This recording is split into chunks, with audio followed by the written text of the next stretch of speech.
Fim de jogo na Neoquímica Arena, Corinthians 0, Cruzeiro 0. E assim, hoje eu não estou. Cara, assim, uma parte de mim, assim, tá meio irritada por dentro, assim, sabe? Mas não com o time, de certo modo, mas com a sensação de que dava pro Corinthians ter ganhado. E, e realmente de como que o futebol, ele tem hora que parece que não faz sentido. Por que eu tô falando isso? Porque, por exemplo, eu vivo criticando o jogo, né, empate, principalmente quando é 0-0. Porque normalmente jogos que são 0-0 dificilmente são aqueles jogos que é bola na trave, que os goleiros fazem a diferença e tudo mais. Dificilmente, né?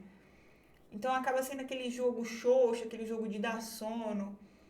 E por mais que esse 0-0 eu concordo que os goleiros não teve suas participações, teve, daqui a pouco eu vou falar sobre isso, mas assim, não trabalhou nosso tempo todo, né?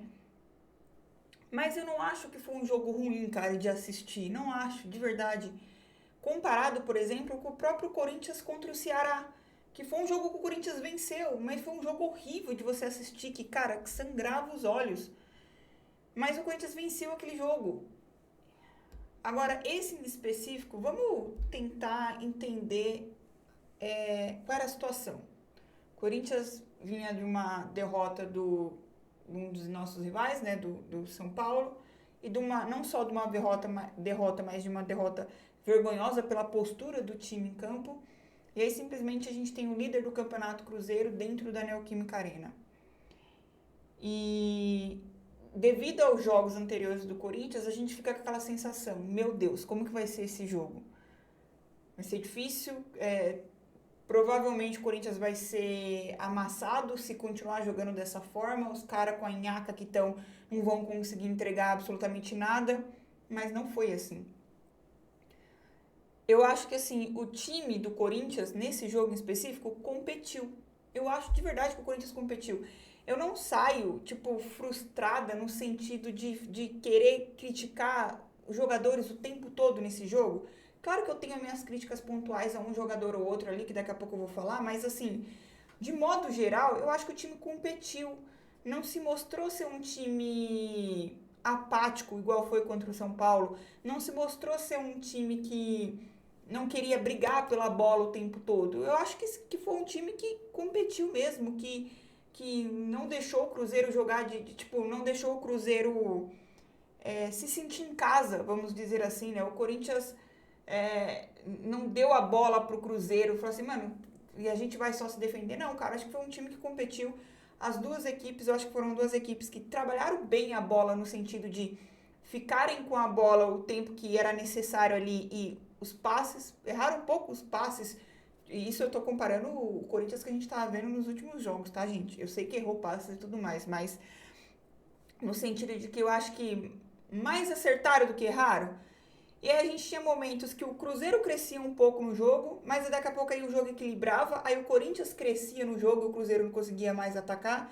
Então, assim, eu acho que foi um jogo equilibrado.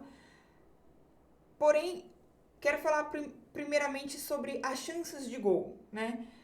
Eu acho que, assim, no primeiro tempo, o Cruzeiro foi o time que mais teve a oportunidade de fazer gol. E não que o Hugo trabalhou para isso, né? Que fez defesaças, mas sim porque a bola chegou no jogador do Cruzeiro e o jogador do Cruzeiro perdeu uma que ele fura a bola, né? E teve a outra que o bate na coxa lá e não consegue finalizar direito. Então, tipo assim, acho que foi mais demérito mesmo do próprios jogadores ali do Cruzeiro nesses dois lances, porque eles tiveram a chance, né? Tipo assim, o Hugo sequer precisou trabalhar nesses lances porque foram um erro dos adversários ali. Beleza. E aí, no primeiro tempo, a chance que o Corinthians teve foi a chance na cobrança de falta ali, numa jogadinha ensaiada. Que milagre, né? Uma jogada ensaiada de Garro e o Memphis. Com o Memphis cobra, o Cássio defende até meio que em dois tempos ali, né? Então, acho que a chance do Corinthians tinha sido ali. Mas ainda assim tinha sido um jogo equilibrado. Só que aí, quando volta, né? Quando a gente tem o segundo tempo ali, eu acho que, de modo geral, para falar, o Corinthians teve a bola do jogo. Teve um lance específico, né, agora quase que no final do jogo, que foi Primeiro foi na cobrança de escanteio, mas... na cobrança de escanteio ou numa falta? Não, acho que foi na falta, né, do Memphis. O Memphis cobrou uma falta, o Cássio defende, a bola vai para escanteio e... sai uma jogada de escanteio e aí sobra pro Garro, o Garro lança. Eu não lembro quem, de verdade, eu não lembro agora quem que foi que tentou o chute, não sei se foi o Garro, não sei se o Garro lançou, não sei. Confesso que tá me falhando a memória agora. E o jogador do Cruzeiro tira a bola. O Cássio já tinha ido. O Cássio já tinha ido no lance, você vê, tipo assim, você tá pra comemorar o gol, cara. Porque o Cássio já tinha ido. Mas o jogador do Cruzeiro tira a bola em cima da linha. Então, assim, a chance de gol, a chance do gol de abrir o resultado nesse jogo foi do Corinthians. E é isso que me dá um pouquinho de raiva, mano. Porque é um jogo dentro de casa, um jogo que a gente precisaria vencer pra dar um pouquinho de alívio, sabe? O próximo jogo já é contra o Botafogo, sem o Garro, que tomou o cartão amarelo besta. Então, assim, de novo, eu não tô frustrada com a postura dos jogadores, não. Acho que foram competitivos, mas o resultado em si é foda. Bom, mas ainda assim eu quero comentar sobre alguns jogadores, né? Eu sempre vivo criticando o André Ramalho e tudo mais, e hoje eu acho que a zaga do Corinthians fez... Cara, que postura a zaga do Corinthians teve hoje, né? Tanto com o Gustavo Henrique como com o André Ramalho. Eu, de verdade, fiquei surpresa com a partida que o André Ramalho fez. O André Ramalho deu bote, o André Ramalho deu passe, o André Ramalho participou do jogo, gostei de ver a postura dele em campo, gostei do Gustavo Henrique também, Mateuzinho, achei que foi competitivo também, o Matheus Bidu foi, acho que foi bem participativo no jogo também. Eu acho que o jogador que mais acho que o mais ficou apagado pra mim foi o Bidon, que parece que ele se esconde de jogo ali. O Charles já meteu louco logo no começo, né? Quase quebra o nariz do próprio Gustavo Henrique ali. Depois do segundo tempo teve um lance que ele chuta a cara do jogador do Cruzeiro ali. Inacreditável o Charles, mas acho que fez uma partida que foi competitivo também, de certo modo. Acho que o Bidon foi o que destoou ali que pautou, porque assim, às vezes você sentia que o Corinthians queria ir pra frente, mas aí quando chegava no pé do Bidon ali, parava a bola e voltava pra trás. Isso me irritava um pouco. E aí, antes né, o Thales errou menos do que tá errando nos últimos jogos, né? Só que o Corinthians ele não conseguia criar de fato, né? Não conseguia chegar no gol ali, não conseguia, estranho falar, né? Chegar no gol do Cássio, que meu Deus, que multiverso a gente tá vivendo, né? Estranho falar isso. Mas não conseguia chegar no gol do Cruzeiro pra arriscar, pra chutar, nada do tipo. E aí, eu acho que isso muito passa pelo o Garro que, tipo assim, o Garro é aquilo, né, mano? Você não consegue, a gente não consegue odiar o Garro ou algo do tipo, porque o Garro, mesmo quando ele não tá bem, ele consegue ser competitivo, ele demonstra que ele tá deixando dele, o máximo dele ali em campo. O Garro ainda não é aquele Garro que a gente conhece, mas eu acho que do último jogo para esse ele já evoluiu um pouco mais. Em qual sentido? O Garro, você vê, ele voltou a ser aquele Garro que participa do jogo, que ele aparece daqui a pouco no meio campo, ele aparece buscando a bola lá atrás, ele aparece lá na frente, ele vai para cima, ele compete, ele tá o tempo todo ali em cima, você vê que ele tá dentro do jogo. Então, esse Garro eu acho que voltou. Só que o Garro foi mal para mim nesse jogo por quê? Qual é o diferencial do Garro? É aquele cara que ele dá o passe. Ele até teve nesse jogo. Mas a maioria, né, quando a bola chegava ali no pé dele, que era pra dar aquele último passo para deixar o atacante na frente do gol, ele tava errando. Então, aconteceu isso várias vezes nesse jogo. E era esse passe que é aquele que vai criar a jogada pro cara lá na frente fazer a diferença, né? Ele tentou dar um passo pro Memphis, errou. Ele tentou dar um passo pro Thales, errou. Então, quando esse cara erra, diz muito também do resultado do jogo, né? Tipo assim, de você ver e não ter tantas chances criadas, assim, nesse jogo. E o Memphis? Eu acho que o Memphis fez um primeiro tempo ruim, não péssimo. Não acho que ele foi péssimo, acho que ele competiu também, mas eu acho que o que a gente espera do Memphis, né? O físico que tem o Memphis, assim, ele parece que ele não consegue dar uma arrancada, assim, com explosão, porque teve um lance no primeiro tempo que ele... eu não lembro agora quem que deu o passe pra ele, mas ele sai, ele ganha do zagueiro, mas aí, tipo, na explosão, na tentativa de correr, de ganhar a frente de fato ali, o zagueiro consegue alcançar ele perde a bola. Então, assim, o Memphis, ele parece que ele tá pesado, sabe? E é estranho, porque ele tem um físico, assim, de conseguir segurar o adversário, né? Conseguir girar e chutar pro gol, alguma coisa do tipo, mas não conseguiu. Só que no segundo tempo, acho até que ele tentou participar um pouco mais, aí teve a chance, ele arriscou mais, chutou arriscou chutar de fora da área, arriscou chute de falta, só cobrança esse escanteio, que eu acho que é um absurdo, o Corinthians parece que não sabe cobrar escanteio, dificilmente leva perigo, né? Mas é aquilo, né, gente? Tipo assim, eu não me contento com isso do Memphis. E é foda você ter que ficar vindo aqui e falar, cara, eu não tô falando que eu quero o Memphis fora do Corinthians, mano. Eu só tô criticando porque eu acredito que ele pode entregar muito mais. Porque ele mostrou isso pra gente na temporada passada. Ele mostra isso quando ele tá na seleção da Holanda. Então, assim, é o que eu acho que falta. O Memphis ser um pouquinho mais comprometido, chamar um pouco mais a responsabilidade do cara que ele é, pelo valor que ele é, sabe, o que ele representa ali. Eu acho que falta um pouco mais de mostrar que ele é o camisa 10 do time, sabe? Mas, de novo, não acho que ele fez uma partida horrível, né? Igual ele vinha fazendo. Não me parecia um cara que estava desdenhando do jogo, como me parece muitas vezes.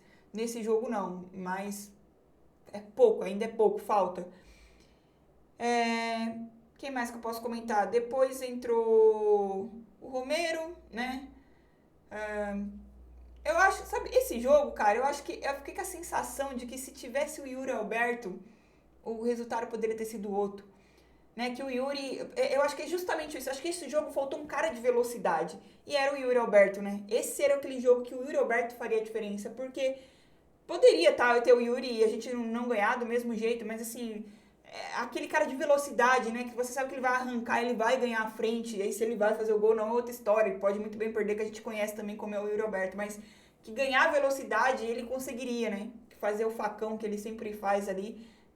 Eu acho que a cereja que faltou nesse jogo aí foi o Yuri Alberto. Boa notícia é que parece que ele volta contra o Botafogo. A má notícia é que o Garro tá fora do jogo contra o Botafogo. Porra, a gente não tem um dia de paz, né, mano? A gente não tem um jogo de paz, é inacreditável. Quando você acha que a gente vai ter o elenco todo bonitinho ali, acontece alguma coisa.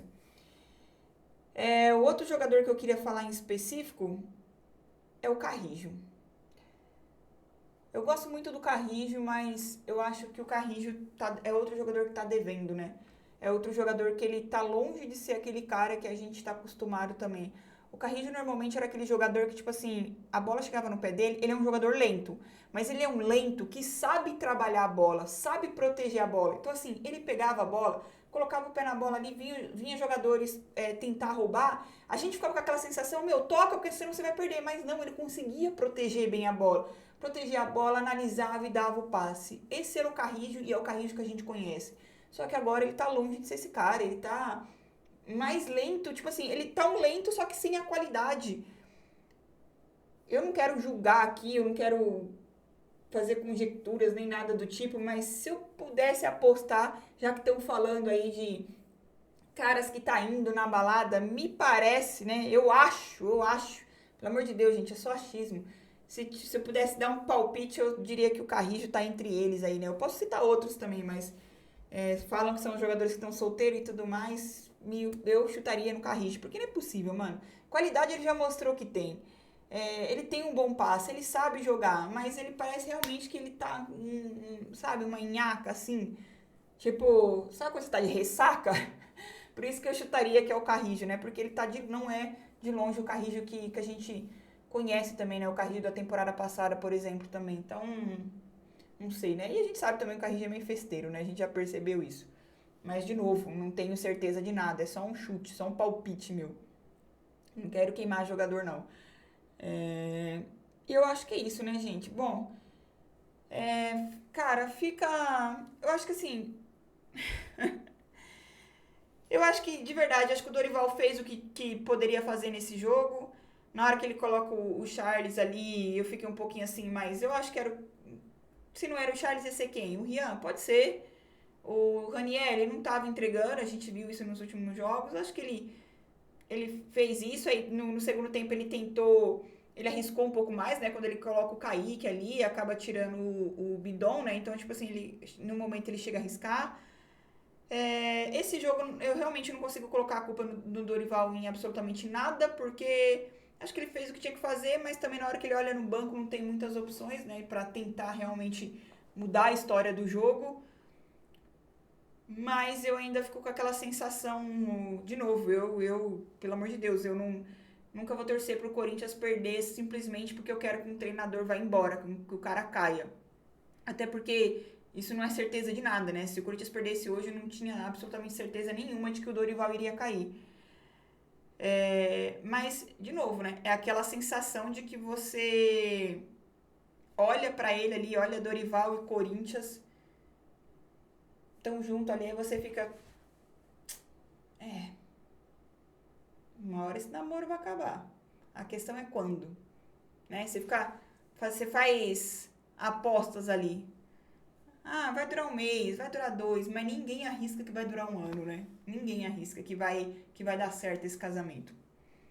Espero estar errada, porque eu quero ser feliz. Eu espero que o Corinthians engate vitórias, que o time, sabe, que, sei lá, mano, que acontece que o time faça o feijão com arroz. Que se jogar como jogou hoje contra o Cruzeiro e conseguir ser efetivo, conseguir fazer gols, eu acho que já me enche um pouco os olhos, sabe? Não vai me vislumbrar, mas eu acho que eu vou olhar assim, tipo, ver o time competitivo.